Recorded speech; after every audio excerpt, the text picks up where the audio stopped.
Thank you for listening to Depictions Media Radio.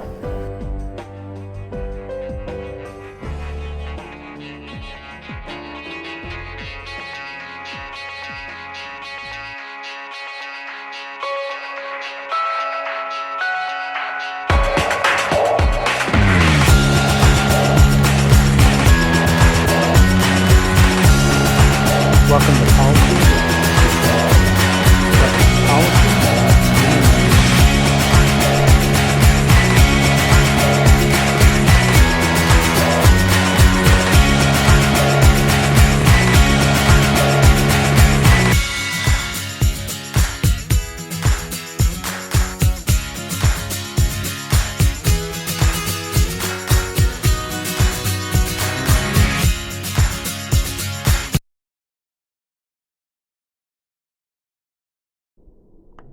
Welcome back to Depictions Media Radio. I'm your host, Michael Clogg.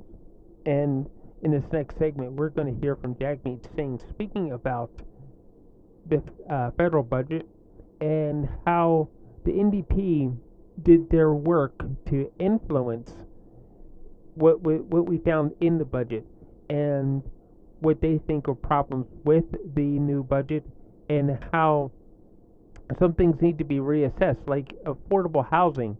How is affordable housing truly assessed when affordable housing in British Columbia is considered to be somewhere between $1,500 and $2,000 a month? And there are groups in British Columbia they cannot afford to live on even the $1,500 a month. They can't afford to buy food, pay rent, and buy medications that they need to support their life because of a disability or because of pain or something that they may need in their life, mental illness, things like that. So, how is affordable housing, an affordable life actually assessed? And does that need to change? Do we need to reevaluate how we see affordability so that more people can live comfortably and live without worry of, am I going to be evicted in the next 10 days because I can't pay rent? Or am I going to have to go without my medication and suffer the effects of a disorder because I had chose to pay rent and I can't afford my medication now? Or I bought food, so therefore I can't afford to pay rent or buy my medication. Life shouldn't have to be that way. Life should be that we need to enjoyable, and everyone should have that right to an enjoyable life and be able to live without financial worries about being evicted or how I pay for basic expenses. So let's listen to what Jagmeet Singh has to say about these questions and other things that were in the federal budget.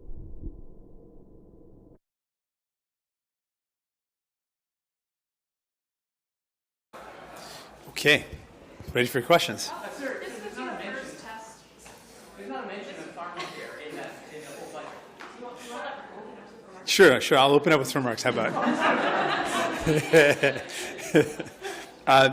so in this budget, we were looking to find ways to help Canadians. They told us they wanted us to work for them, to get to Ottawa and deliver the help that they needed. It's been a tough time for Canadians, and so we did exactly that. We've used our power, and in this budget, we've delivered on dental care, starting with children under 12.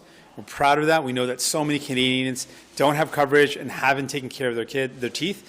And when we spoke to a number of people, we've heard their stories and how this would be life-changing for them.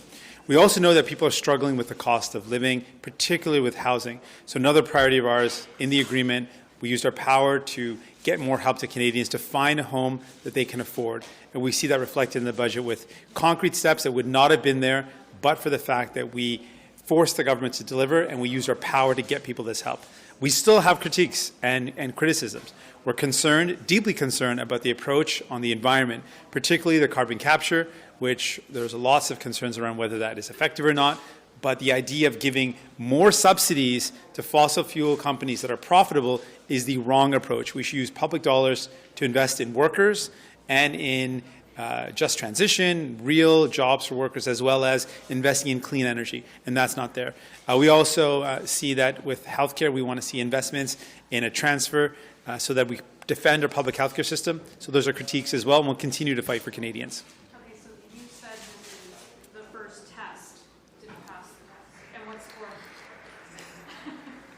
Well, the budget reflects the priorities that we laid out and the agreement that we have. And so it honored that agreement, and it has really important things that are going to make a big difference in people's lives.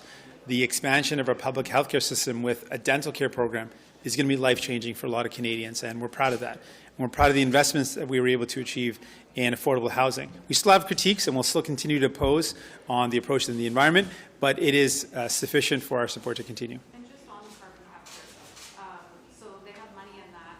You know, we still need oil and gas at this point in time. Is that not a good potential solution? Well, what we've said is that we shouldn't be giving public dollars to profitable companies. And what they're doing effectively in this budget, the government's increasing those subsidies by about $2.6 billion.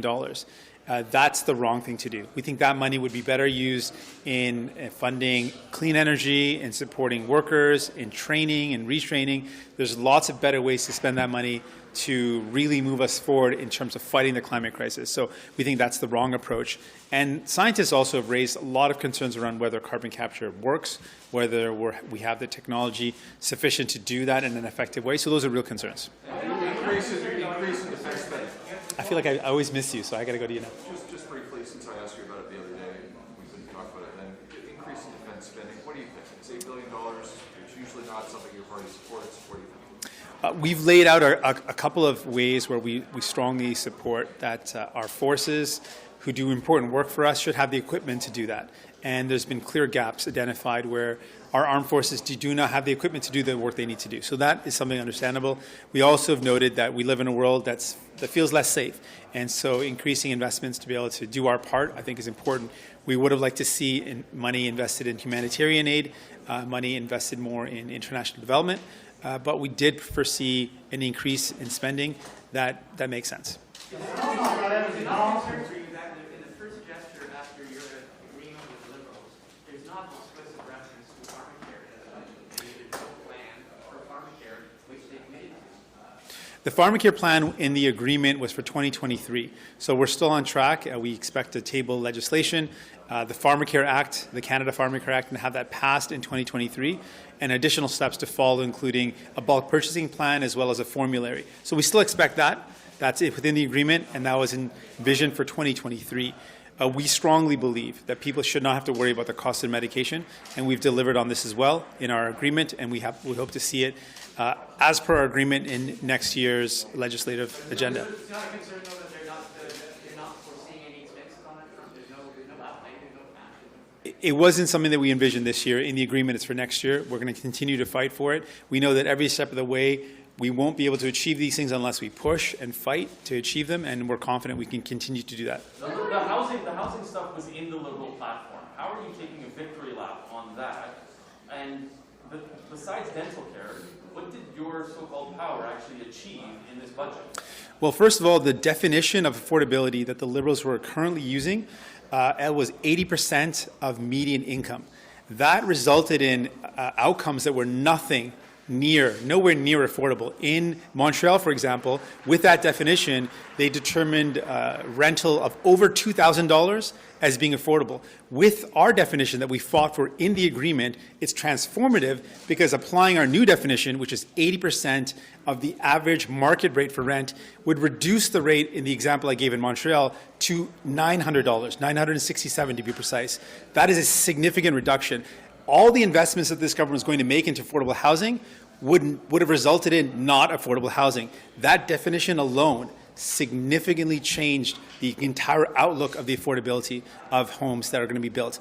In addition, They initially envisioned in their definition only 20% of a build that would be dedicated to affordable housing. Our agreement that we fought for makes that 40%. So we've doubled the amount of affordable housing that will be delivered, and we've significantly reduced the cost of that housing. That's real change, concrete change that we fought for and we delivered for Canadians. Je n'ai pas compris votre question, mais j'ai vraiment noté l'auteur du volume.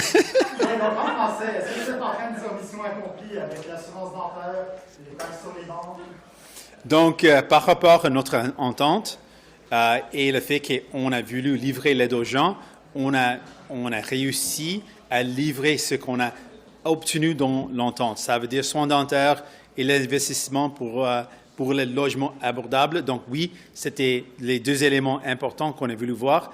Mais on a toujours des critiques. L'approche du gouvernement sur la grande question des changements climatiques n'était pas suffisant. C'était une mauvaise décision d'augmenter les subventions pétrolières. On a dit qu'on doit les éliminer et réinvestir de l'argent dans les travailleurs et dans l'énergie propre. Donc, c'est une critique qui continue. Aussi, un manque d'investissement dans notre soin de santé. Généralement, c'est aussi une critique. Donc, on va continuer de critiquer le gouvernement et promouvoir proposer des solutions. Mais on a obtenu les éléments de notre entente dans cette budget.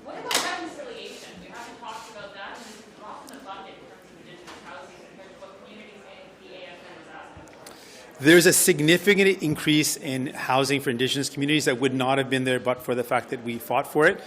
We fought for an additional $4 billion for housing for Indigenous communities in addition to what the government was going to do. So there is a significant increase, but I agree with you. It's absolutely not enough, but we were able to push the government to do a lot more than they were going to do. We also pushed them to deliver a for Indigenous, by Indigenous program. That's also something that was not envisioned by the government, so we did fight for that. But I want to be very clear, this is still absolutely not enough for justice for Indigenous people, but we were able to significantly increase the outcomes when it comes to more justice for Indigenous people. I'll do one more French one maybe, then I'll come to you.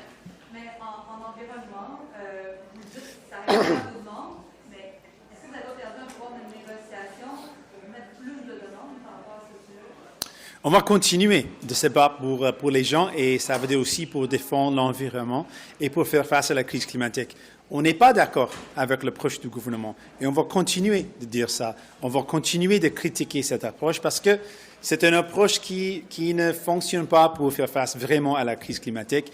Ça ne répond pas à l'urgence, au rapport du GIEC qui dit clairement qu'on doit faire plus. Donc on va continuer de critiquer où le gouvernement a manqué le coup et on va continuer de se battre pour les gens.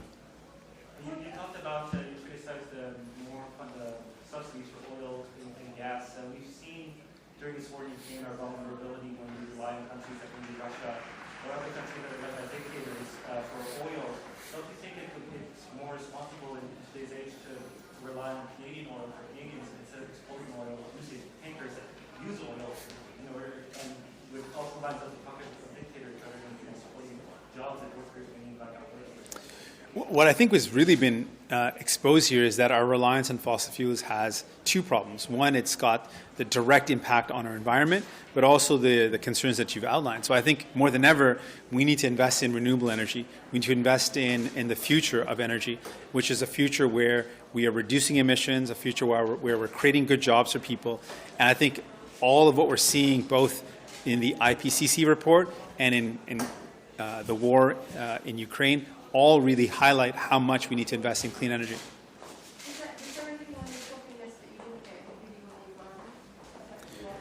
I would say, well, the main issues have been outlined. We've outlined that the path of using public money to invest in fossil fuels is the wrong path. We wanted to eliminate that. We want to see workers put first. We want to see investments in clean energy, and that's a serious concern. Just to be clear, though, so this passes the test, you guys are going to support it? This is something we're going to support. On va appuyer. Sorry, just one last thing, though. If you don't mind, because I know you love questions. It's a joke. But honestly, this is the first test of this agreement. What faith do you have in the agreement going forward, given today? I have faith. We negotiated in good faith. There was good communication, and we see what was promised in terms of dental care and affordable housing delivered. There's still things that we disagree with. There's still things that we oppose, and we're going to continue to raise those concerns. But this is an example of good faith shown, and we are going to move forward with fighting for Canadians, delivering what they need, and we were able to make a big gain today for Canadians who will be able to get their teeth fixed. Thank you. Merci.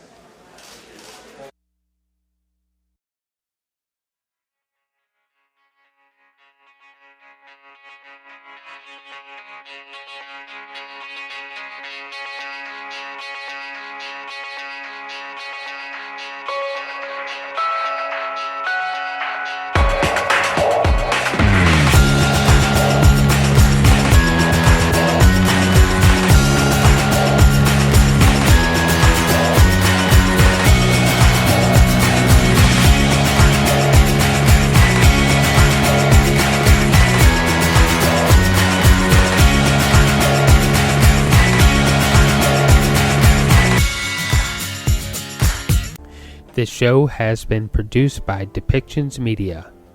Please contact us at depictions.media for more information.